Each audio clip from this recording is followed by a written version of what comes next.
I owed $20,000 at one point as a 17-year-old. It's a lot of money. And my parents are well off enough that that doesn't really hurt them. But to my mom and asking for help at that time, it might as well have been like $10 million. It's like such a failure. Like, how can you do this? Like, we worked all the way through this and did all this to give you like the red carpet. And how can you do this to us? I try to be kind. I try to learn, and I try to do my best. And as long as I'm doing those three things, like genuinely doing those three things, then I cannot be unsuccessful, right? Frankie, Yeah. we've been connected since 2020, you said? 2020. But you did not reply to me back then? No, I ghosted you for a few years, and then you posted a VC list. I was like, oh, like Yes. that's clickbait, but let me buy into it. And now we're here, 2025, 5 years later, you are in Vietnam. Welcome Yeah. to Saigon, welcome back. Thank you. And I've known you for a little bit. Yeah. But for those who don't know you, how would you introduce yourself? Yeah. So to most people, I'm Francois or Frankie. I spent a decade over the last 10 years as my career as a founder, as an investor, as a product manager. And I've lived in Montreal, Toronto, Singapore, and now Vietnam as of last week. So that's my work side. But my personal side, so those who are close to me and my family will know me as Hoa. I'm a child of two immigrants who left Vietnam in the 70s. So my dad left as a student, and my mom left as a refugee in 1975. And so they've had to, rebuild their lives from scratch. And I'm very grateful to have the opportunity to come back to their homeland and rediscover what Vietnam is, but also discover a Vietnam for me, because the Vietnam that I was told in my upbringing, the stories that were brought up, were of a different context. And so I'm excited to be a part of this, changing, growing Vietnam. Wonderful. I'm proud of that growth story. Walk us quickly through some major milestones of your life. Canada and all the way Canada. to Vietnam. What was it? Yeah. So very Canadian upbringing. I think at home, I had a very tiger Asian parent kind of life. My parents, and it was a bit difficult because my dad was also a dentist, and so the bar was set quite high already.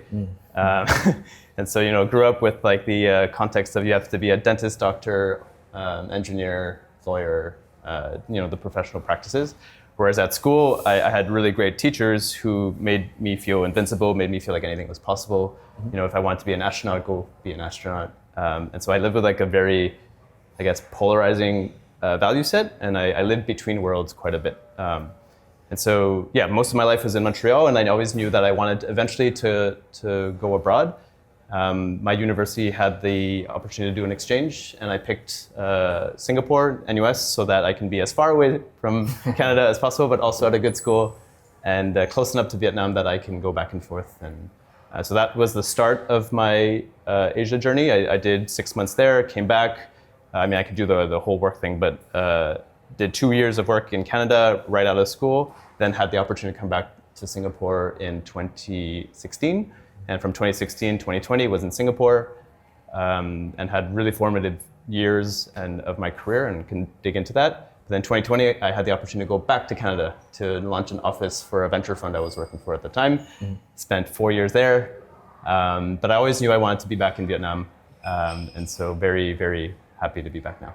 Yeah, a lot to unpack. Yeah. Would love to dive deeper, but let's start all the way from the beginning a little bit. Yeah. What was it like growing up in Canada as a young Vietnamese Francois? Yeah, like I mentioned, like very different set of values, and I think I had to figure out for myself where I belonged. I speak French, English, and Vietnamese, and so there's cultural identities that are tied to each of those groups.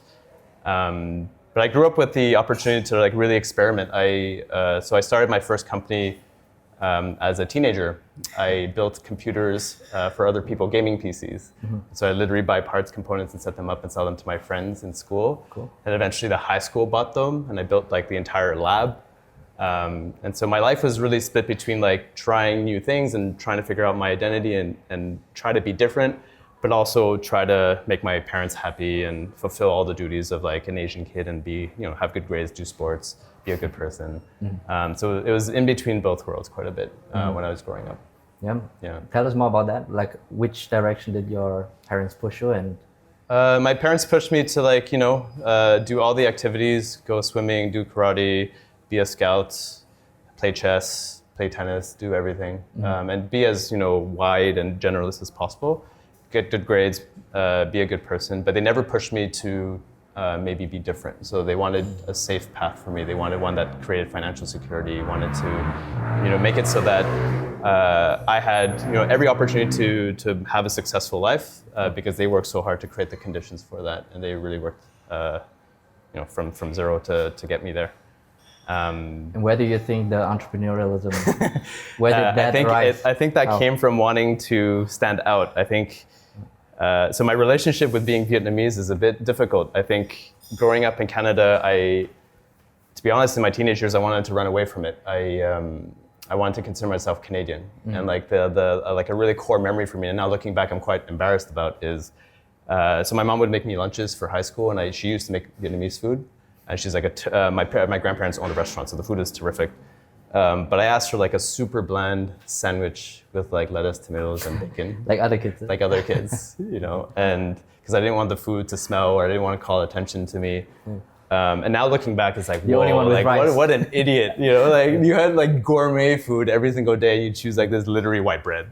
And so I was trying to be different. I was trying to hang out with non-Vietnamese people. I hung out with more Italian people because I went to a Jesuit Catholic school. And so I think the drive to become an entrepreneur just kind of came out of wanting to be different and not wanting to be put into a box. So that started like with, selling computers to other people, but then very quickly became like a studio agency where like I would go to businesses like restaurants and try to make a website for them, but I didn't know how to make a website. So I literally hired people from the Philippines, Romania, to like build websites and then sell them at a markup. I built a dating website before Tinder occurred. I built a music streaming website before Spotify was around. Some of them had success. I built a web hosting company. You know how like if you have a website and you want to host it like Squarespace, like pre-Squarespace, got to like $50,000 in revenue, but I wasn't even an adult at that time. So like made like that was why school. While in school, yeah. I literally had like this is gonna date me, but I had like a mobile Windows thing that I would like sneak in my class. There was Wi-Fi, and like I would answer support messages like while in math class in high school. And so I think I was trying to be different, not to make money, but just so that I don't know, like would prove to my parents that like I could be successful without following their path, And the shadow was quite large because my dad is a dentist. Both my parents went to university. My mom's an accountant. So very upper middle class upbringing. And so there was a large gap to fill and a large shadow to fill. And so there was a chase. But then it also epically failed. So like in the building of businesses, I made a lot of money, but also made a lot of mistakes. At a certain point, I haven't talked about this much publicly, but I owed $20,000 at one point as a 17-year-old, which is like a shit ton of money. Sorry, I don't know if I can swear. It's a lot of money. And my parents are well off enough that that doesn't really hurt them. But to my mom and asking for help at that time, like it might as well have been like $10 million. It's like such a failure of like, how can you do this? Like we worked all the way through this and did all this to give you like the red carpet, and how could you do this to us? And it was very victim-y and it's very traumatic in my life. So like quite rebellious between ages like 12 to 17. But at age 17, I think I had to clean up. And I think from then on went a more traditional path. Kind of stopped building companies. I did still over the side until age 19. But was gonna go out and be a doctor, couldn't become a doctor, so my grades weren't good enough. But I had grades that are high enough for dentistry. But then I worked at my dad's office for a day and hated it. So I was like, hell no, I'm not gonna do. Was this the goal? No, the goal was to like have a thing that my parents would be proud of. Like that's the honest truth. And also like, I tried the other thing and I failed so miserably that I'm like, oh, like it's traumatic. I'm not gonna like. I tried. I failed. Like let's move on from it, right? So, doctor, dentist. I hated dentistry just from like being there for a day. I was like, there's no way I'm gonna do this for the rest of my life. I was good at. My grades were high enough to get into computer science, so I decided to do computer science at Université-Montréal, which is one of the top CS schools in Montreal. I did that for 3 months, hated it, dropped out. As well. Okay. Like, and so like my parents probably loved me at that point. Like no university degree. I actually forgot to officially drop out. So my GPA was actually 0 for that particular grade, for that semester, which is hilarious. Whereas I ended up going back to university and like so I joked that my average then was 2 because I had a GPA of 4 and one of 0. So computer science didn't work out. And then throughout, my high school experience, I knew I was always energized by business, so I decided to go to business school.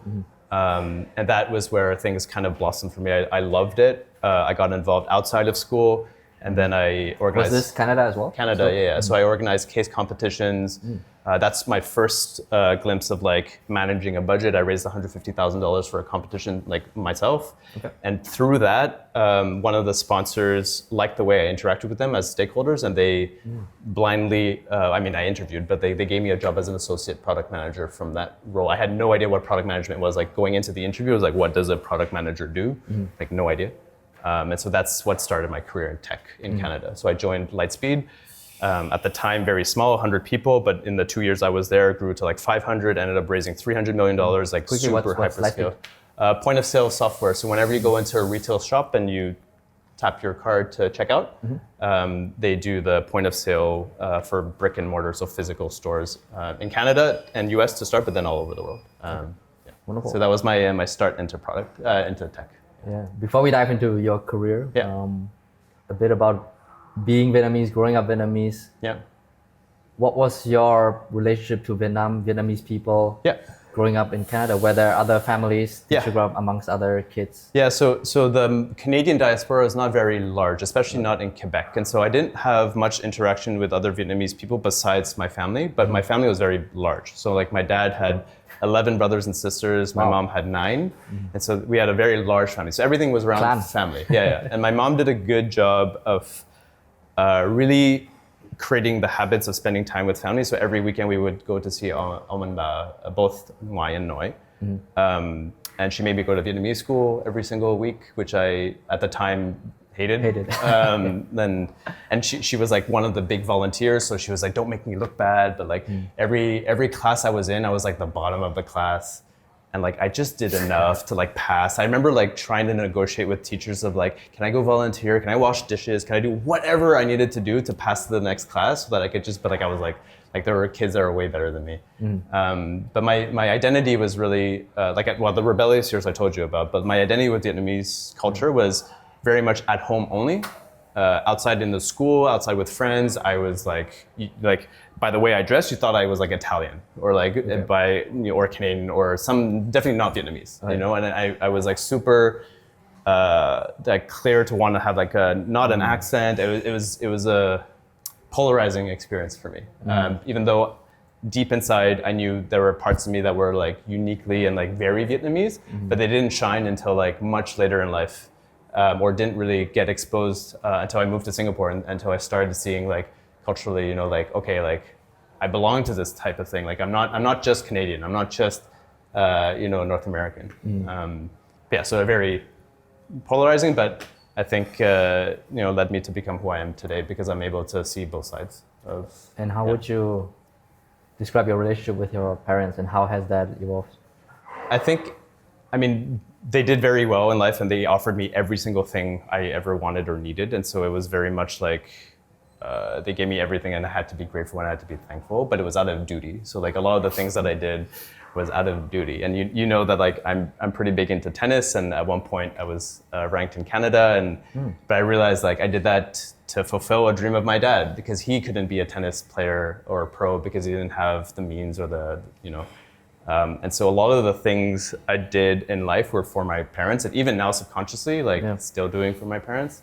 But they both spoke like very good English and French, and so I was able to communicate with them. But I think there was a good period of like 10 to 20 where like I was very rebellious and like did not have a great relationship with them. And since moving to Asia and then coming back and now realizing like, oh, that's why they are the way they are, or that's why this cultural thing or trauma changed their worldview on this, and being able to relate and empathize with it. My relationship since coming back from Asia is fundamentally different. And one of the things now I'm trying to do is really understand that relationship more deeply.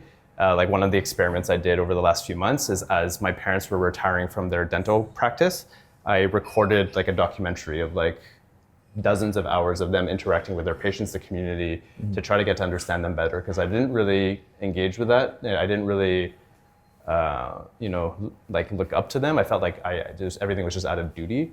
But now looking back and seeing what they've gone through and like hearing the stories of adversity and everything that they've had to like push through in order to get to me, like to where they are, and then hence me where I am today, makes me like, oh, like I was super entitled and ungrateful as a kid. And like my mom, like, I got married recently and she jokes about it. But she's, and we got married in Vietnam. And so I think there's very much an integration element to what I'm doing now, of like stop trying to push away a huge part of who you are and a huge part of what makes you special, and try to make it whole and not hide away from it. So my relationship has changed quite a bit with my parents. Even like last year, before my dad retired, him and I went on a vacation one-on-one for the first time, 2 weeks, which is very special. Where did you go? Cancun, Mexico. But I also recorded that, and I asked him questions that I would have never asked him before. It's like, how did you meet mom? Or like, were there other people? Or like, what was your relationship with your parents or your brothers? And like, I literally recorded, and I have like a whole Notion doc on it. And as you start asking those questions, you start seeing patterns, and you start seeing like, oh, that's why he's the way he is.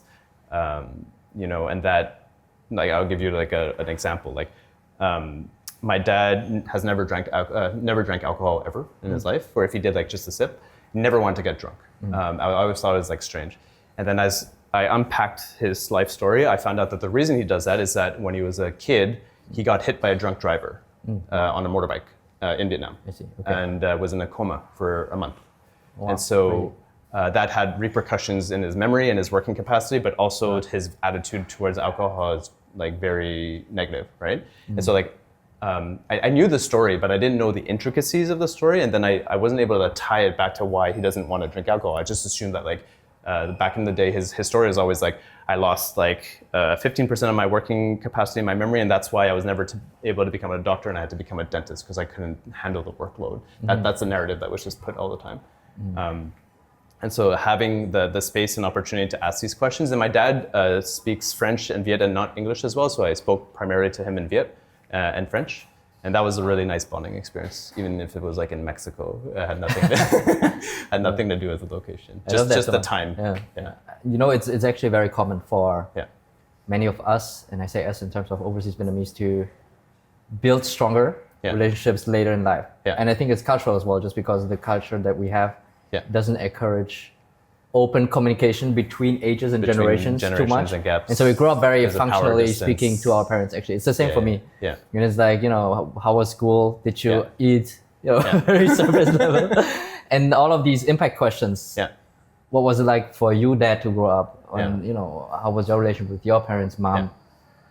Some of us don't even ask it ever. And I think that's one of the projects you are embarking on, actually, right? So a side project to have better encourage, more of us to have those conversations now, right? Before you never have them. And I really think like one of the, like you asked me to prepare like one of the key messages that I wanted to share. I think one of the key ones, it'll thread itself throughout, but like I really believe that the quality of your life, and I think you agree with this, is that the quality of your life is based on the quality of your relationships. Pretty straightforward. Quality of your relationships are based by the quality of your conversations. And so if your quality of conversation is poor, then it's very hard for your relationship to be strong. And so having conversation, even if you have the same language, but being able to ask it in the right way, in the right space, in the right context means everything. Like having, like just as a very concrete example, like talking to your parents about a deep topic while you're at your family home is very difficult, because you're in a dynamic of like, I'm a child, you're a parent. If all you do is like go out and go for a walk or go to a coffee shop and you change the physical environment, you change the dynamic. They're more open, they don't physically embody like the roles anymore, and they're able to speak more openly. And so having those conversations before it's too late, I think is like a really important thing. I lost all my grandparents already, and then I was very fortunate. One of the main reasons for moving back to Canada was spending time with my grandfather before he passed away. And I was so thankful to have some time with him. But my level of Vietnamese is not good enough to have a good conversation with him. And so I have these voice memos, like literally like dozens and dozens of voice memos of me asking like the stupidest questions in Vietnamese, and then having him respond and me feeling like, I don't know how to like continue this conversation, you know? And then we just talk about like the usual topics of the day. And that feeling of like, shit, like I don't have it. That pain point is like something I wish I was able to solve, and I'm trying to solve now through tech, but also just through like leveling up my Vietnamese. One thing I do is, because I live far away, and we both live far away from our parents now, is just to be very deliberate with the time we have. Because it's very rare now to meet. I meet my parents maybe 3 or 4 times a year max, and for maybe 1 or 2 weeks in a row. And it's so easy to get into a passive state of just being next to each other. And just talking and about having the same like things. day-to-day conversations, where I think it just helps to switch on more deliberate mode of asking, right? For sure. And saying, okay, we're now waiting for food at the restaurants. Let's just push out or try this question, right? And dig a bit deeper into your life. And I feel that requires a switch in mindset, right? Because it's so easy to default to not doing it. And then it's at some point too late, or we've never found we've built a connection, because our parents most often won't do it, you know, because they also default to what it's like between kids and parents, right? So we are now mature enough, I think, and deliberate enough to acknowledge the shortness of life, right? And actually just talking to them, like we do with friends, right? Which feels uncommon because they are our Asian parents, right? And so there's this natural distance. So just a few thoughts. I agree. And I think like being deliberate can be as simple as like recording something. And I know like it's a bit sketch sometimes but you have to ask for permission. But the act of recording, like you know that like, oh, I'm actively trying to have this conversation with you. And so I think it is a lot about being deliberate and making space for it. I love where this conversation went. Let's talk about you again. Career. How did you go from Canada to Asia? Talk to us. So exchange, Singapore, NUS, did 6 months there, fell in love with it. Met my wife at NUS, at UTown, the campus. Why did you fall in love with it? With Asia? Okay, the pace of change and Canada is slow, huh? I heard. It's slow, I mean, Germany is similar, but pace of change, of course. But then I think it was truly like discovering parts of myself that were Asian. Like I had pushed out so much of my Asianness that like I really like finally felt like my ability to thrive came out. Whereas I think in Canada, I was trying to like overcompensate and try to be more Canadian or more American, because I worked quite a bit with American teams. So you're changing yourself, which is important. But if you change yourself to a level where like you don't recognize yourself, I don't think I got there, but then it feels misaligned. So you want to, it's so easy to say like work on your weaknesses and change, but I think in life like that's not the point. The point is to work on your strengths and to really double down on the stuff that you're amazing at and what you're meant to do and what feels energizing and flowy to you. And for context, quickly, how old were you at the time of Singapore? Singapore was 2012, so I was 22. 22. And you spent 2 years there? I spent 6 months, and then I came back in 2016, late 2015. So moved at 25, and then spent late 20s in Singapore, and then moved back to Canada afterwards. Tell us about your time in Singapore back, and then how did that basically shape your career? super formative, right? So like I moved over as a product manager in 2016. So 2014 as a product manager in North America is already early. Like I know product management stems from the 1990s, but it wasn't really a career path for a while. So 2016 product management is quite early in Singapore. So I got to build not just my career, but a community and people around. Like I ended up teaching at General Assembly to thousands of students. Okay. What was your main job? Your main role? Product manager. So I was a product manager at TradeGecko, which does inventory management for wholesalers. So if you think of like, a restaurant that needs to order beer from their supplier, the inventory management systems that need to be synced, that's what TradeGecko did. Okay. Is it an American company? No, started by Kiwi brothers in Singapore. And so what I liked about it was that it was super diverse. So it was in Singapore, but the team that I was working on had like a Ukrainian, a Russian, Indian, Chinese, Malay, like Vietnamese, like all super diverse. Super diverse. Yeah. And Singapore is very good for that. If you work for a multinational company that enters, it's very likely that you work with like 4, 5, 6 different cultures. And a lot of and Singapore is not an area where like how the States is like they force you to work in an American way. Yeah. Singapore is not like that. It's kind of like a mosaic where like you can, there's a certain way of working, but you can bring yourself to it and you adapt and it's more collective as opposed to like a singular, like this is how we work. And how long did you stay there and what was next? So I did that for about 2 years and then I switched. I had a quarter life crisis, I like to call it, which is like where I felt like, okay, I've done like 4 years in inventory management. Is this really what I want to do with my life? I had read like Simon Sinek's like the Start With Why, and like my why is not strong right now. And going back to my past/trauma of wanting to become a doctor, I was like, maybe I can work in healthcare. And so I went out to find a healthcare company to join. And I joined one that helped people manage their diabetes and chronic disease, which is very mission oriented. But I think when I went into it, I had like rose tinted glasses and didn't do my proper due diligence and just joined a team based on mission as opposed to like holistically everything else.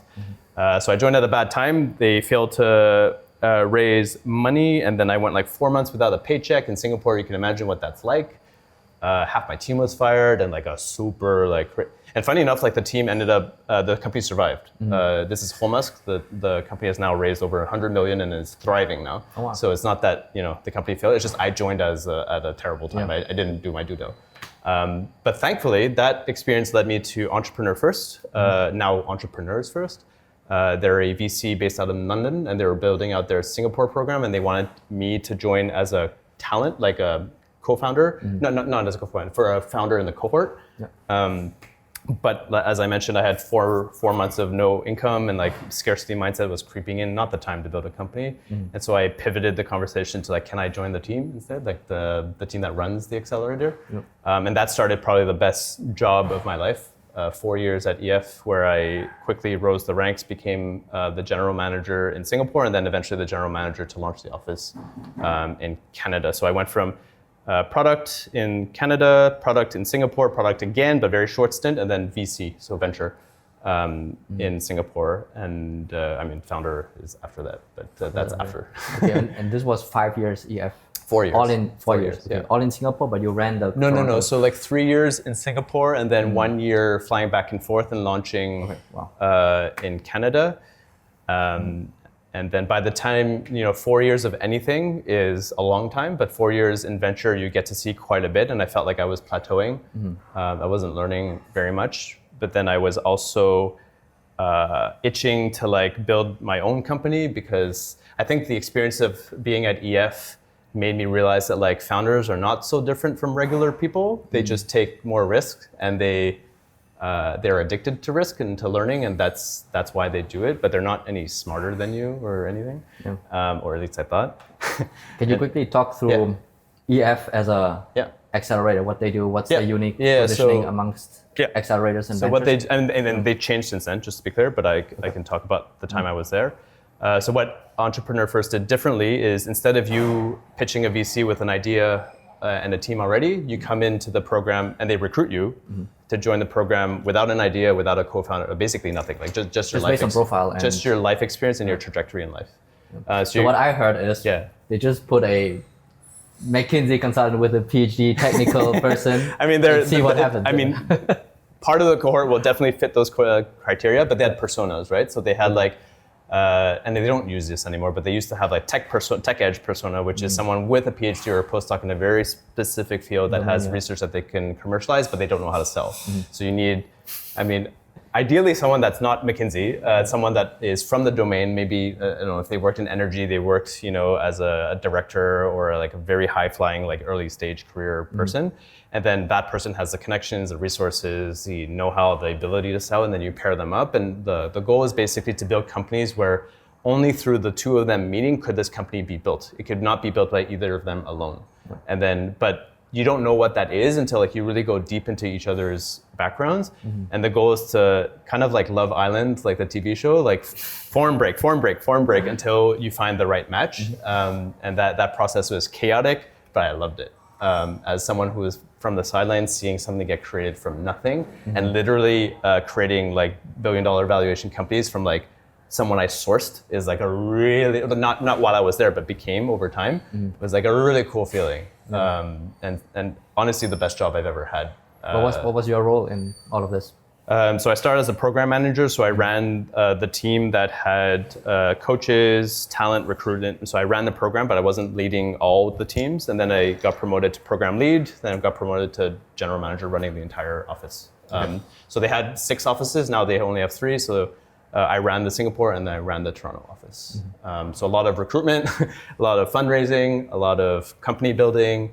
And just like the chaos of running like an in-person experience. Like you've run events, so you kind of know like it's intense, right? Yep. It's not online. Like you're dealing with all the chaos of like people coming together and all the shit shows that can happen through that. And seeing so many founders, both technical, non-technical, evaluating them, spending time with them, helping them. What things did you notice? What stuck with you? Yeah, so the first is what I shared. Like they're not that different. They just took a risk that you didn't take, and they're continuing to take risks, right? And that not everyone's made for that. But if you're a person that like enjoys to like break things or challenge and really get out of your comfort zone all the time, like that's probably a signal, and you're probably wasting your talent in a company where you're just a cog in the wheel, right? Like if you have that inkling. If you're not, like if you're like I love doing exactly the same thing, and like I love adding value and I'm good at it, probably not a good fit for you. So like that's one. 2 is the importance of co-founder relationships, something that I'm very loud about now, and how co-founding relationships have a societal impact. Like if you think of like the founders of companies like Stripe, Google, their relationship between each other sets the tone for the culture for the company, both in what is good and what is bad. And it's kind of like a family where like people mimic parents' behavior. That happens in companies. So like that's super important. And the third is VC is not for everyone. So counter my first point is that thinking as a VC is very portfolio minded. You take 100 bets and then you expect that like a handful return the fund, meaning they make so much money and create so much value that they pay for all of your investments times 3.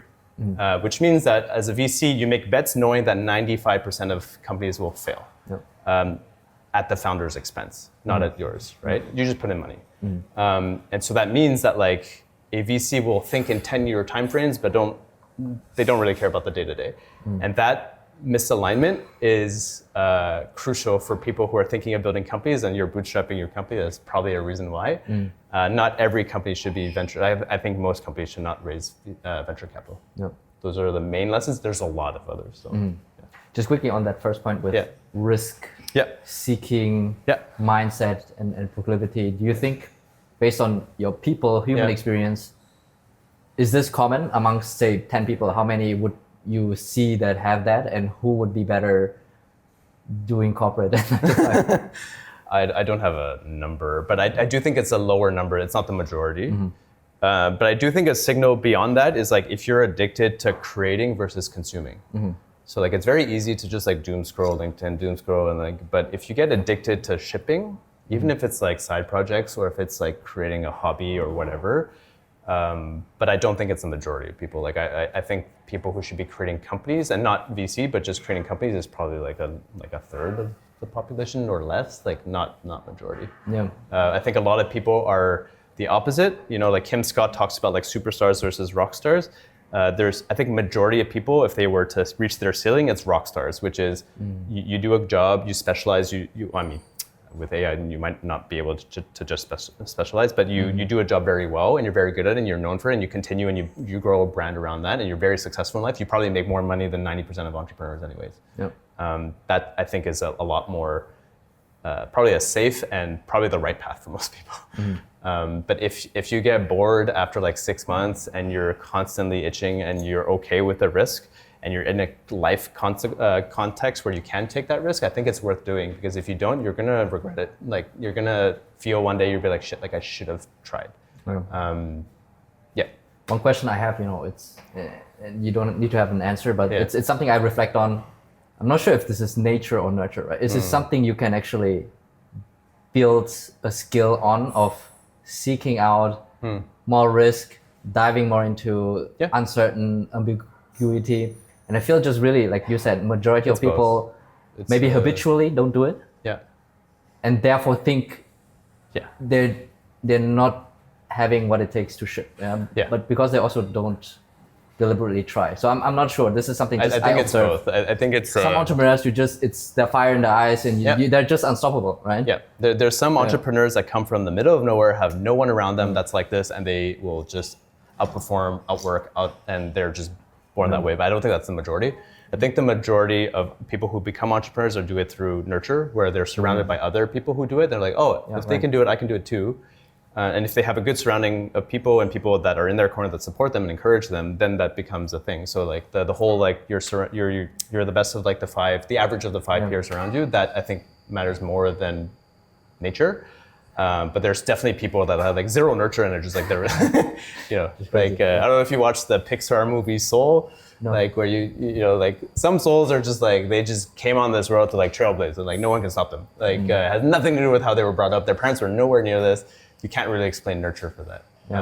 But I think you can nurture it, and you should nurture it for the person that has that proclivity or just wants to, right?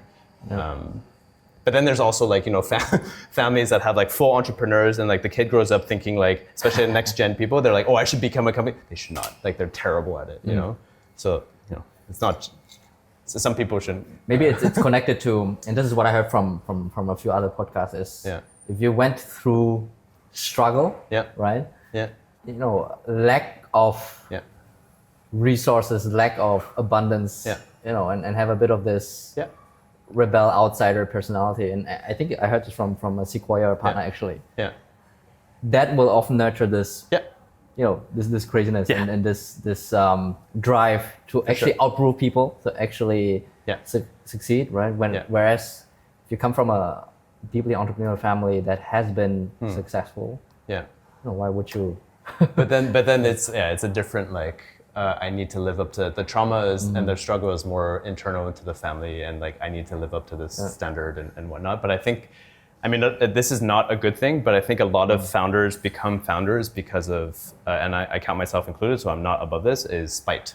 You were told at some point that you were not good enough. You were told by some point, no, you're not getting that promotion, or you're not gonna lead this next thing, and you're like, well, fuck you, like I'm gonna do it. Sorry for swearing, but like it's this chip on the shoulder.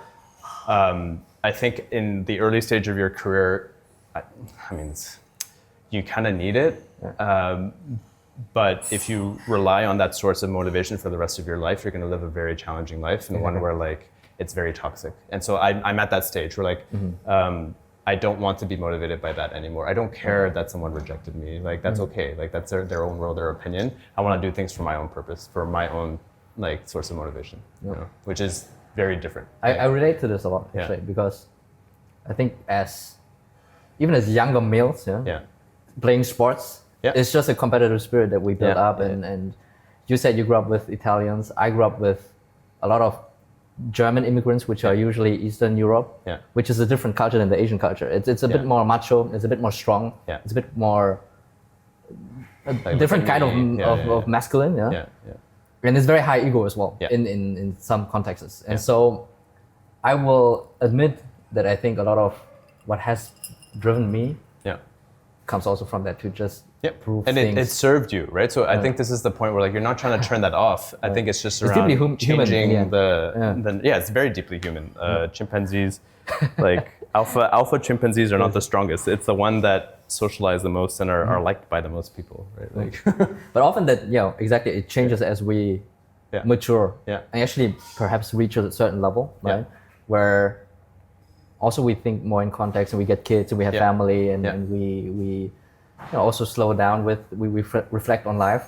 We shift into a more focused life and mode of building. I've noticed from because I didn't talk about my company yet, but like I've spoken to a lot of people who are repeat founders, and the ones that are not doing it out of trauma, like wanting to like prove their last company was just they're not a one-hit wonder or whatever. Like it's like the same spite machine. The ones who don't subscribe to that are now doing it from like playfulness, like a curiosity, a flow of like playing the game. Basically, and it's just to like tap into the energy and to feel stimulated and that you're growing and changing, but not to prove anyone else, just to prove yourself, like, or just to do it because it feels good. Like it's that sounds woo-woo, that sounds like. but it is what it is. I think. But it is what it is. It's when you verbalize it, it doesn't hit you as much as you go through it. Yeah. But it's actually deeply profound because I feel that's the ultimate way of actually living life and building a business where being curious. You move from caring about other people, external validation, to actually doing it for the sake of love for it, right? Yeah. And perhaps some people don't reach that stage, but you should be mindful to get there. Yeah. And once you reach that point, I feel I'm going in the right direction. It's actually super fulfilling. Yeah. Because now you're very just focused on the progress that you make, right? And the impact that you can drive. And that sounds cliche, right? It does. But I think it needs to be. I think it also needs to be balanced because to say that I don't give a shit about what people think, that's actually bullshit. I do care about what people think, but I care about a very selective amount of people. I don't care about the millions of people of LinkedIn that interact with me, even though I post as if I do. I care about a handful of people that I look up to, that I want to emulate, that I want to learn from, that and what they care about and what they give feedback on me on. I'm I'm listening all ears, because I don't think it should be my own ego and just expands into the world without any checks. You do want to have people that are in your corner that are able to give you that feedback, that challenge you, that tell you you're doing something stupid right now, and having that check is super important. But you need to be so selective of who, because who you let into that changes the course of your life. So they talk about personal board of directors, whatever. There's so many buzzwords out there, but just people who you look up to that you want to become, or one part of them that you want to become. Try to find a group of those. I love that, and I want to dive into your personal founder story. Just quickly to wrap up the VC stuff. So VC, in a nutshell, got promoted a bunch of times, invested in 50 companies, led the investment in 50 companies. Those companies are now worth over 700 million. The ones I was directly interacting with, and then since then also got into angel investing. We can talk about that later. But after VC 4 years, I felt like I wanted to bet on myself again. I think I gathered the confidence to overcome the trauma of paying back my mom 20. I paid her back, by the way, even though she still hangs it over my head today. And then I also met my co-founder, Jake, and that I think unlocks a lot of meeting the right person you want to build with also unlocks something. And then the third is just regret minimization, knowing that I don't have a kid yet. I can take certain levels of risks, and I can have, though I do have regrets on how I went about it, and we could dive into that. But starting a company was based on plateauing, meeting the right person, and not wanting to regret. And so I started. Here's a personal question, okay? When you saw all of these founders at EF, did you think to yourself, I also have what it takes to be that? Or did you? I literally thought they're literally not smarter than me, and they created they just raised $50 million. What the fuck am I doing? And it was also this imposter, or not imposter, I was telling people you should quit your job, that's the most ambitious thing you could do with your life. And then I sat back and at my job and then wait, look in the mirror. I'm aren't I ambitious? Wait, there's a misalignment here, and so it was kind of eventually coming to terms of it's an amazing job, but it's still a job, and I could always go back to it. Okay. That's the element of de-risking. Okay, before we go into founder story, which or what lessons did you carry from VC into your founder journey? VCs love momentum. So I've seen some deals come together, meaning someone get invested in less than 24 hours. It's just because they created the right circumstance for momentum, FOMO, or just wanting to feel inevitable, right? And so understanding that is super important in terms of a VC mindset. Is why now? Why this very moment, this inflection point? That level of thinking I carried over. Another is around team. So a lot of decisions that we made at EF and top VCs will tell you is that you can look at the total market size, this level of competition or tech-enabled readiness, whatever. You can create a whole memo, but what fundamentally matters is, do you believe in this team? Do you believe in this team to be able to move fast, learn, and just de-risk? Because there's a bunch of reasons why this company will fail. Is this the team to overcome that? So team. And A players hiring other A players, that kind of thing. It's very much a trope, and but it's true.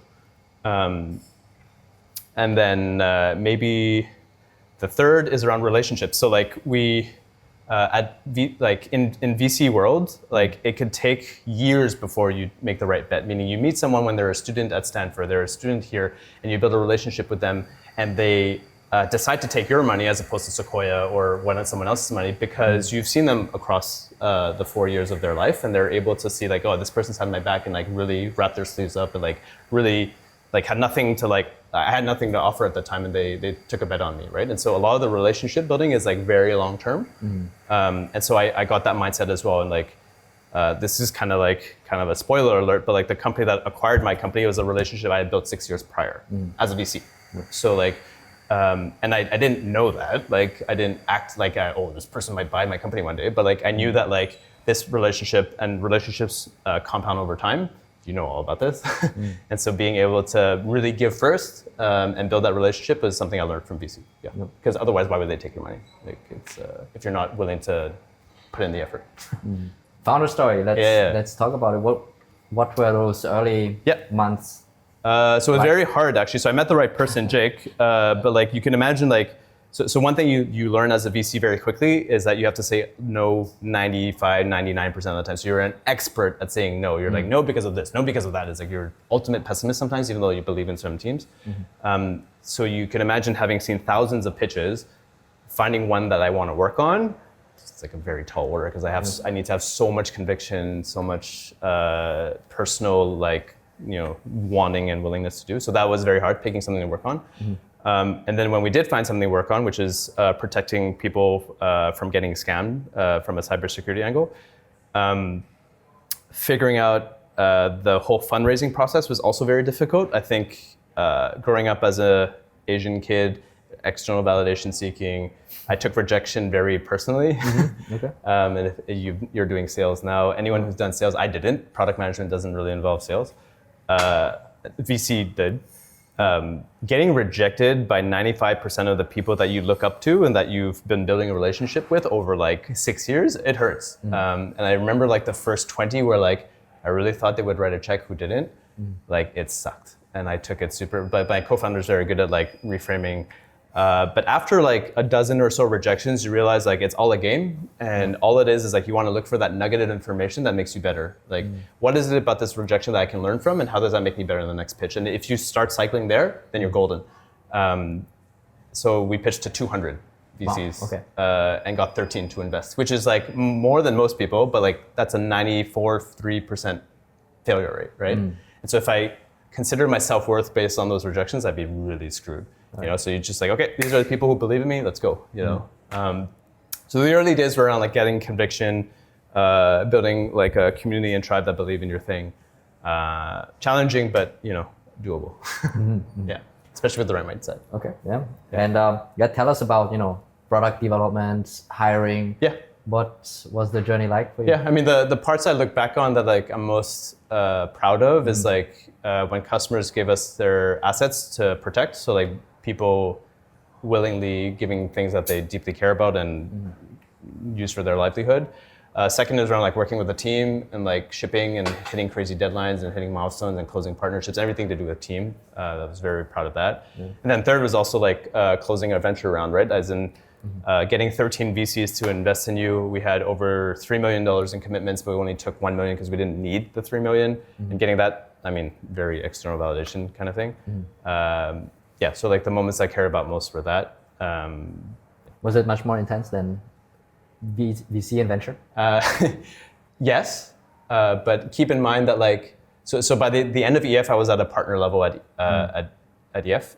Partners in VC firms have a very cushy life. So like, I think compared to a partner life, probably much harder, but if you're like an associate or analyst, like you're grinding, right? And so like, I was already doing like 996, like, especially when I was like heading both offices, like I was flying back and forth. Like I would work my morning shift from like 9 to 7, like 9 a.m. to 7 p.m. And then take a break, and then 9 p.m. to like 1 a.m., 2 a.m. I would do Eastern hours. And I did that for like 6 months, and that was brutal, right? So in terms of hours, like no, but I think the difference is at the end of the day for a job, you can close your laptop and like, yeah, you care about it, and yeah, you're a part of the mission and this and that, but like it's not your baby. So it's like you can close it and it's like, oh, you can blame, you can scapegoat, you can whatever, someone else. But as a founder, there's like no one else to like blame but you if things are not going well, right? And so you take personal liability for every win and every success. You will learn very quickly that most are failure, or it's like you fail a lot more than you succeed. And so if you take that all personally, it starts taking a toll. And so developing like resilience rituals, whatever mindfulness practice, exercise, those are like super important. Yeah. Tell us more. How did you handle the grind? Yeah. So like rituals. So like I meditated every day. I got into cycling. I'm a huge proponent of Peloton now. So I'm like that lame SF like person with a bike, like 150 weeks in a row now. Oh, wow. That sounds like a brag, so I'm sorry, but like I'm very proud of investing in myself and the health aspect of it, and then relying on your co-founder if you have one. So like opening up to them, being vulnerable with them. Hopefully, you have a co-founder that is able to like help you push through those hard times. And yeah, like was already doing hard hours, so that wasn't different. I think it's more of like a mindset shift and setting up times to deliberately. But I'll tell you that like, and this is very personal, like I often would come home at night and my wife now, but girlfriend at the time would be very excited to talk to me. And not because I wanted to, but just because like I was empty. And that sucked. There were nights where like I would have to get home and then realize I'm not bringing in the right energy that I should. And so I'd have to walk around the block until I did. Sometimes it took an hour, which is like pretty like awful, right? And so you go in, you have just enough energy to like really show up, then you're depleted again, and then you wake up in the morning and you go again. You know, like it's it's not easy. You touched on a few of the challenging founder elements. Yeah. Looking back, what was the hardest moment of your founder journey? Yeah. So the hardest one, and I can say this now because it's been a year, is that as I was building this company, I was becoming a version of myself that I no longer wanted to be. And this is specifically within the context of a cybersecurity perspective, where like a cybersecurity CEO is usually very guarded, very skeptical. They're most likely Israeli because a lot of cybersecurity is there. It's not always true.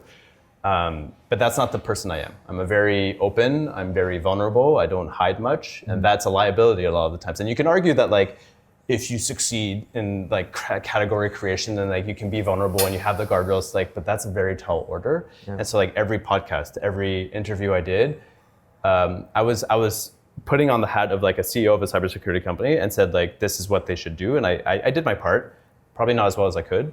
And I came off of it and then I was feeling like, who the hell is this? Like, who is this that I'm becoming? And that wasn't aligned. And so, and my co-founder was aware of this. And so 2 years into building the company, we had the hard conversation of like, do you want to take over as CEO instead? He was a CTO, which is a tough order. Do we pivot into something else? Because we still had a ton of money in the bank. But we eventually decided to sell the company. So that hardship, I mean, like created a necessary conversation for us to be able to exit gracefully and be able to find a new home for the team, but also find a way to like really find alignment again and make sure that the energy is put in the right place and I don't regret spending years building something I don't want to build. And that's hard when you raised over $1 million and you have all these big names on your cap table who took a bet on you, and like you have all this pressure to like just constantly crush it and like be good. And so that was difficult. But we turned it around and we sold the company last year, walked away with low six figures and but more importantly the freedom. So I was able to take a year off, which is how we connected quite a bit during that time. Got to spend time taking care of myself health-wise, and most importantly, take care of my wife. I had no capacity to think about wedding, and then we got married, and and spending time with her and being present with her was like top of my bucket list, but as well as my parents, and started this whole conversation. And once I let go of meeting that trajectory, having to go, my whole life I was like the youngest product manager at the company. I was the youngest general manager here. I was like the first to raise here. It's always about being on this curve of life. Once I took a step off of that for a bit, which is very scary, things just kind of fell into place, and I would have never been here had I not took a pause to say is this really for me? No. And that's a hard thing to do when you're on paper soaring. What was the rationale and decision making for selling the business? So a lot of it was energy. A lot of it was around could we pivot into an area that did feel aligned? And we did, from a business perspective, we found another problem that was a viable business, but personally we weren't aligned. It was dealing with banks and financial institutions, and it was just like, oh no, like I can't, like I again, like from an energy perspective, I wasn't where I needed to be. And then could I see myself doing this for another 3 years? No. So I had to call it quits. But I mean, the story from the, outsider perspective is really grand, like acquired founder, but now I'm trying to reconcile with that because I don't necessarily feel like one. Like I feel like I did something cool, but I don't need that validation. So maybe one day I'll remove that tag. How did that event change you as a person? So one is like thinking through like how I spent energy with the people that I care about. So that, I mean, I took 3 months off, right? And that really helped. Got married, took care of myself. Another part of it was being able to start listening to like where I'm needed, as opposed to like chasing a problem and looking for that validation and looking for that like external, like push. Like just see where I'm pulled by, who's having conversations, who needs my help, where can I be helpful, where can I be useful, which is like a very like surrendery kind of experience as opposed to a chasing one. So that. And then I was much more energy centric. And this is again, like kind of woo woo, but like, I think one of the biggest mistakes I made is that I chose a customer segment that I did not get energy from. Every time I spent time with them, I felt depleted. So if you're a founder, like it's gonna be very hard if the customer base you're serving depletes you, because you should be talking to customers every single day. And so being super mindful of like choosing that for the next thing, that's something that I've changed quickly on. I'm lucky there with overseas Vietnamese to just meet interesting people that. But that's the hack, right? The more work you do, the more energized you are, Exactly. the more value you create, the more opportunities you is obvious. That's an absolute hack. Highly recommend.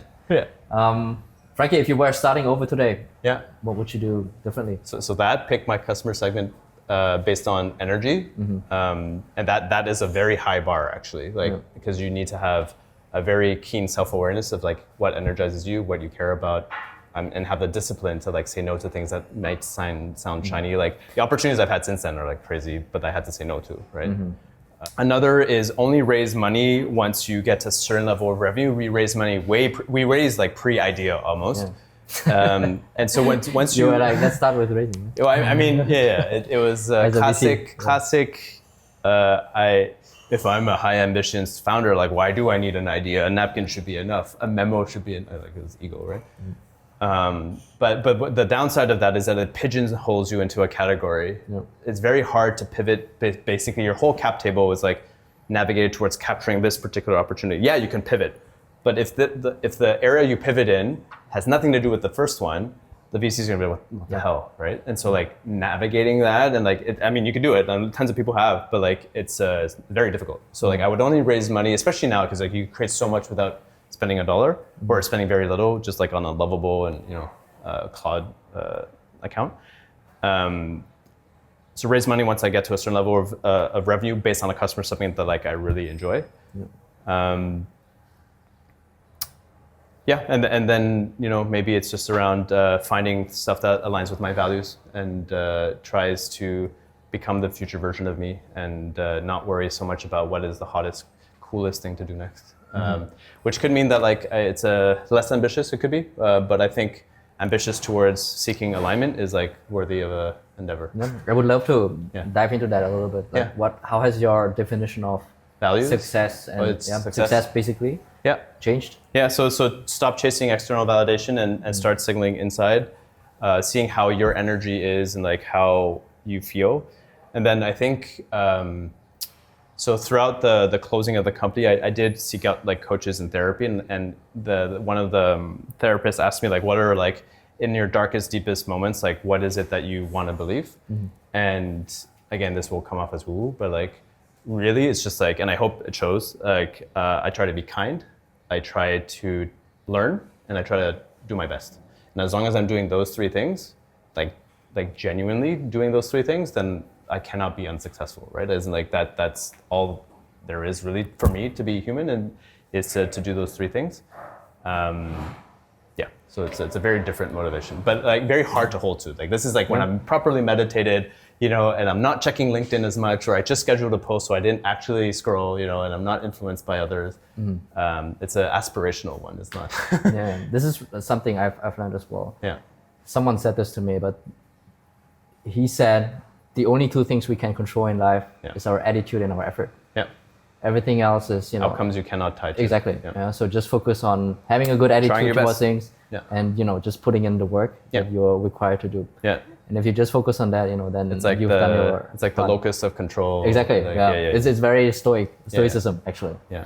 Let's go a bit deeper. Philosophy, personal philosophy. You know, which personal values guide the way you work and live today compared to. So those three. But interestingly, for our wedding, we also had Laura, my wife, and I had a deep discussion about what values we want to embody for our family, and then we wrote them on ribbons that we tied to each other's hands, not as like a, you know, but more as like aspirationally. Yeah, I love that. So the first one's a Viet one, and this comes from my grandfather. It's Thành Người, so become a whole person. So like becoming a whole person is not just around, you know, getting success, but also around integrity and showing up and building a community and serving and putting the ladder down for others. Like being a whole human is not around you; it's around you and your role in the community. So very important. Deep roots is around having the quality of conversations and the relationships that I am proud to have. So that's with my so Thành Người, deep roots. Be kind, and the wedding version was forever becoming or forever learning. So you're constant, like a constant work in progress. And so it's more about like the small steps that you take as opposed to the huge ones over time. And there's a few others, but those are more like for our family, not me personally. Is there a belief that you hold that you think is surprising to some people, or even contrarian? Contrarian, yeah. I mean, like the Peter Thiel thing, right? Like my answer for that, I think it's less contrarian over time, especially with some books that came out, is I think we should think about death more often. And this, if you're a Buddhist or if you read 4,000 Weeks, is not a surprise. But I think a lot of people realize too late how short life is. And I think a lot of people realize that, like, yes, there's always an opportunity cost of like, I need to say no to things, right? But I think the part that people don't realize is that in order to live a truly like exceptional life, you need to say no to the things you actually want to do. Like I want to become a tennis pro. I want to ride motorcycles. I want to do all these things in life. It's like, but in order to say like hell yes to like the things that are like truly meant for you, you need to say no to like so many things you actually want to do, right? And so like that, and I think that awareness only comes from understanding the shortness of life. One way of understanding the shortness of life is that everyone is dying, and you and I have a limited time on this earth. So let's make not just the most of it, but like let's try to like live a really great life, and do the best we can. Reminds me of something also I've read in the Stoicist world. Yeah. Stoicism has like a coin that they use to remind them of it. Yeah. And you can just wake up every day. Yeah. You can just very quickly. Be reminded. Imagine to actually die, right? Yeah. This sounds very grim. Yeah. But it actually reshifts your focus on what actually matters, right? And then you do make that call to your loved one. Yeah. Or you do work on that thing that you wanted to work on. Yeah. And so this quick mental envisioning, like the reframe, actually helps to. I mean, some people walk through cemeteries as well, so that's another tactic to use. That's a bit extreme. But I mean, it works.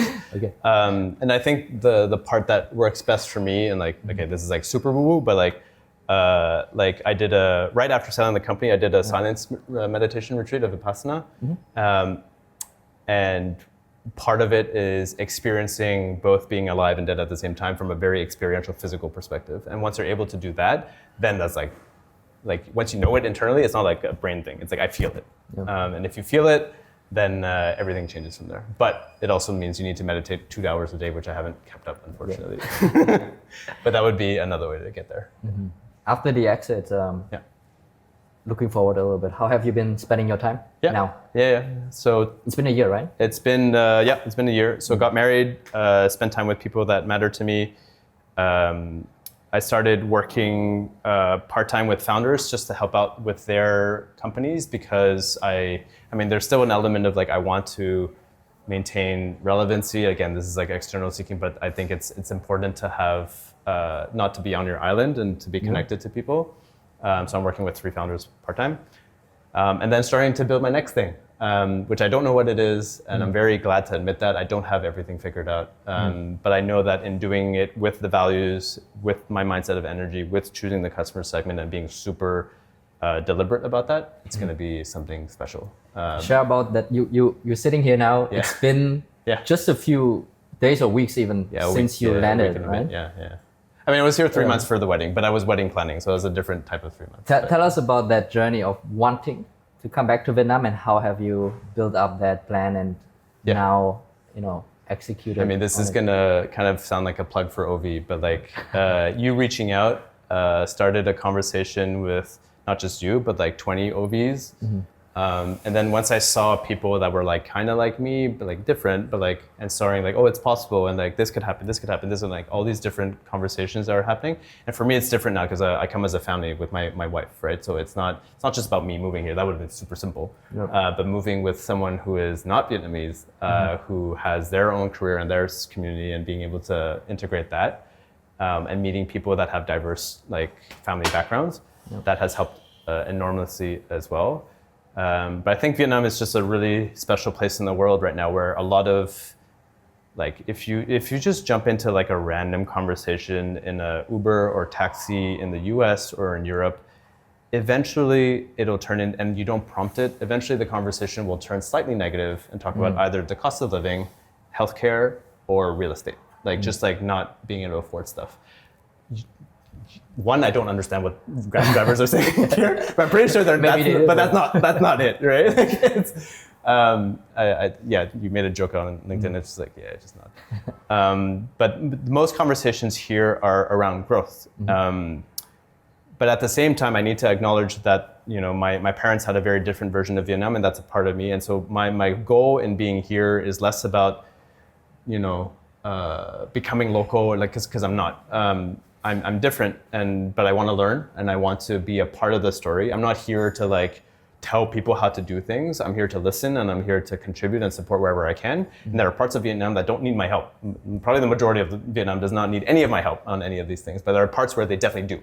And to like seek those people, seek those communities, and be able to just be open and learn is like a very exciting, very open-ended, who knows what's going to happen in the next year. Like we have so many things that we can try out, and if we were to redo this, I think it would be a very different conversation, because I'm a weekend. Yes.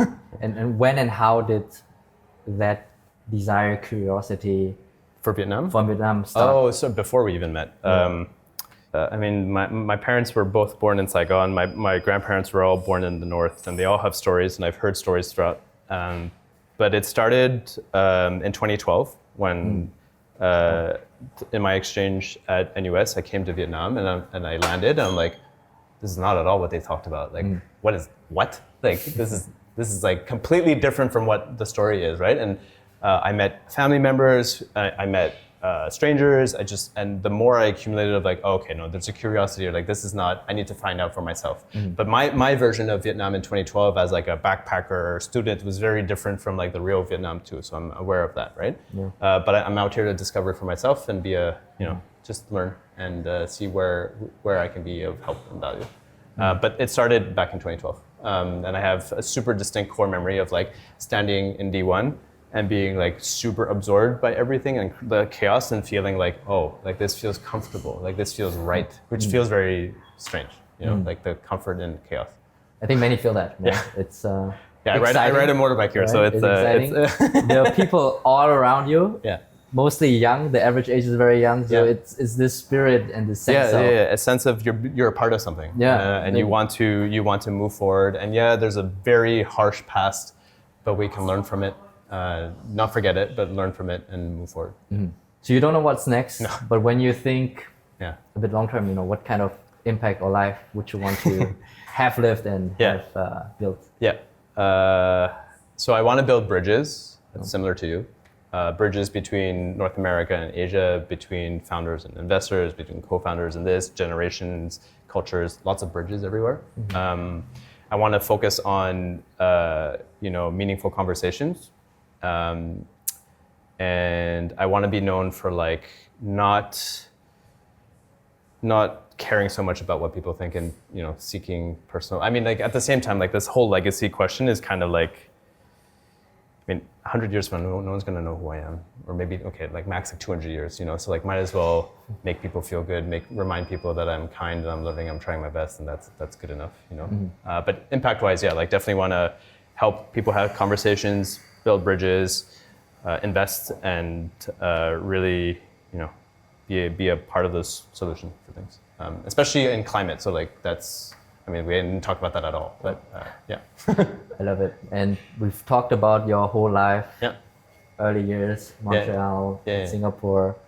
If you reflect back on younger Francois, younger Frankie, what would you tell 5-year-old or 10-year-old Frankie now? I think 5 or 10-year-old Frankie looking at me now would both be like, oh shit, you did some cool stuff, but like, what are you talking about? So woo-woo. Like, and it's you know, hindsight is 20/20 kind of thing. But I think if I were to go back, I'd want to tell my younger self to like just try stuff and hopefully do it because you want to try for yourself, not try for your mom and dad, not try because you need to prove anything.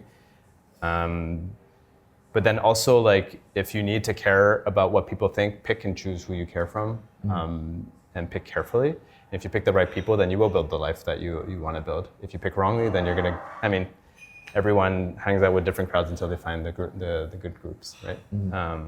So just that. But like, knowing what I know now, yeah, I would do things differently. But knowing what I knew then, I would probably do the exact same thing. Right? Like it's just eventually you arrive anyways. Yeah, as in like it's very foolish of me to think that I could have known better at the time. Like I did with the best of what I had. Wonderful. Great way to wrap up. How can people connect with you, stay connected with you, and kind of what's next for you? Yeah, I'm mostly on LinkedIn. I don't post as often as you, but I try. And we're launching something new called OV Ventures soon. So look that up. And that's not so much a plug as much as it is around, I think there's an opportunity for us to, as OVs, to support each other. And I think, you know, money flowing back to Vietnam is part of the reason why things have been the way they are now. And that's not to say that it relied on it, but it was a part of it. I think there should be a new money flow of OVs investing in other OVs, because I think that can create something really special around the world. Let's do it. Yeah.